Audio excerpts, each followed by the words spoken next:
Assalamualaikum warahmatullahi wabarakatuh. Saya atas nama Dilan Nugraha Abu Bakar M dari kelompok 2. Kali ini saya akan membawakan materi kelompok yaitu basis data sistem informasi apotek. Ataupun juga saya perkenalkan nama kelompok saya yang ada di sini. Oke, kali ini saya akan membahas materi yang di deskripsi. Sistem basis data yang dibuat oleh kelompok kami ialah sistem basis data pengelolaan atau obat dalam apotek mulai dari pemasukan. Salah satunya itu suplai obat sampai diterima oleh konsumen pada basis data yang kami buat. Ini terdapat beberapa tabel yang buat antara lagi dari tabel atau supplier, tabel obat, dan tabel karyawan dan tabel konsumen. Perkenalkan, nama saya Ahmad Dhani Setiawan dan saya akan menjelaskan tentang desain entity relationship diagram. Pada desain entity relationship diagram ini ada 4 tabel yang dibuat.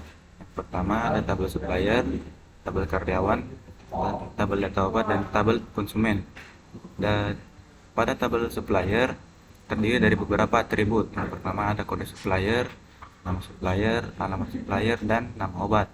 Kemudian pada tabel karyawan terdiri dari 3 atribut, yaitu ID karyawan, nama karyawan, dan alamat karyawan.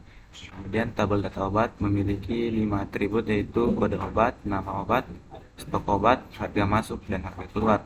Dan pada tabel terakhir yaitu tabel konsumen memiliki 3 atribut, yaitu nama konsumen, alamat konsumen, dan total bayar.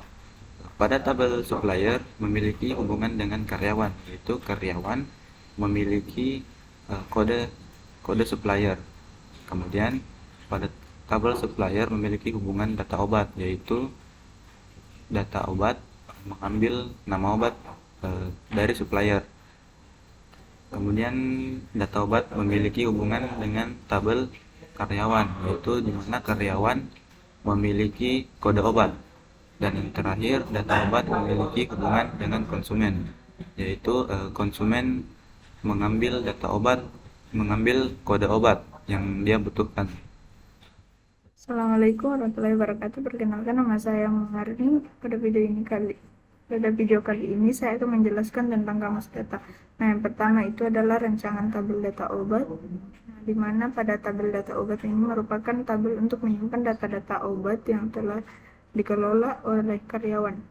Nah, tabel ini terdiri dari 5 atribut, yaitu kode obat, nama obat, stok obat, harga masuk, dan harga keluar. Nah, struktur dapat dilihat pada tabel berikut. Nah, pada tabel data obat ini terdiri dari nama file. Yang pertama itu adalah kode obat yang bertipe integer, memiliki panjang 10. Nah, pada kode obat ini digunakan untuk melihat kode pada obat.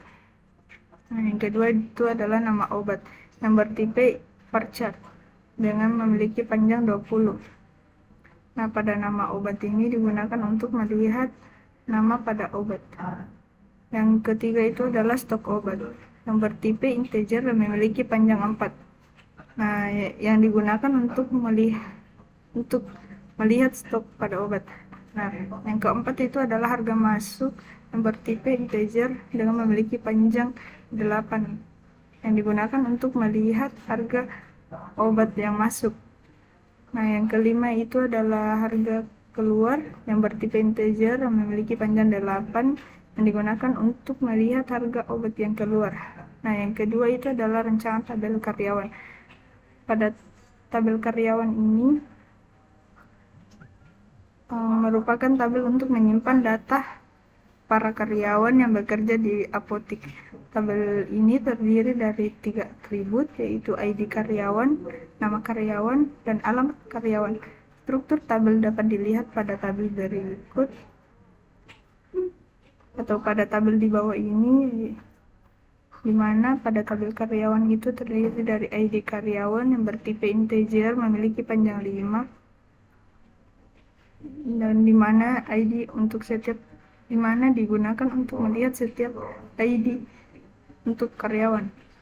Nah, yang kedua itu adalah nama karyawan yang bertipe varchar yang memiliki panjang 30, yang digunakan untuk melihat nama-nama pada karyawan.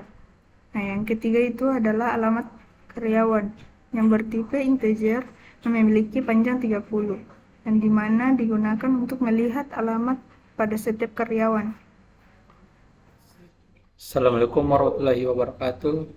Perkenalkan, nama saya Fernandes. Di sini saya akan melanjutkan penjelasan dari kamus data. Yang ketiga yaitu rancangan tabel supplier. Tabel supplier ini adalah tabel untuk menyimpan data-data tiap supplier yang memasukkan barangnya atau obat ke apotek. Jadi saat melacak supplier obat maka akan mudah didapatkan. Tabel ini terdiri dari 4 atribut yaitu kode sub, nama obat, nama sub, dan alamat sub. Strukturnya dapat dilihat pada tabel berikut. Kolom pertama yaitu kode sub bertipe data varchar dengan panjang 5. Kode sub ini digunakan untuk menyimpan kode supplier. Yang kedua yaitu kolom nama sub bertipe data varchar dengan panjang 30. Kolom ini digunakan untuk menyimpan nama dari supplier. Yang ketiga yaitu alamat sub bertipe data varchar panjang 30. Alamat sub ini digunakan untuk menyimpan alamat atau tempat dari supplier. Yang keempat yaitu nama obat bertipe data varchar dengan panjang 30. Nama obat ini digunakan untuk menyimpan nama obat yang akan disuplai oleh supplier. Yang keempat, rancangan tabel konsumen. Tabel konsumen ini adalah tabel untuk menyimpan data para konsumen yang telah mengambil obat pada apotek. Tabel ini memiliki 3 atribut, yaitu nama kons, alamat kons, dan total bayar. Strukturnya dapat dilihat pada tabel berikut. Yang pertama, kolom nama kons bertipe data varchar dengan panjang 30. Nama kons ini digunakan untuk menyimpan nama dari konsumen. Kedua, kolom alamat kons bertipe data varchar dengan panjang 30. Kolom alamat kons ini digunakan untuk menyimpan alamat asal dari konsumen. Ketiga, kolom ketiga yaitu total bayar bertipe data integer dengan panjang 8. Total bayar ini menyimpan data total bayar atau harga yang dibayarkan untuk obat oleh konsumen. Perkenalkan, saya Nur Versi Aspar. Kali ini saya akan menjelaskan desain relasi antar tabel pada rancangan basis data yang dibuat oleh kelompok kami. Nah, di sini ada tabel supplier, yang dimana di dalamnya terdapat field yang beratribut PK dengan nama kode sub.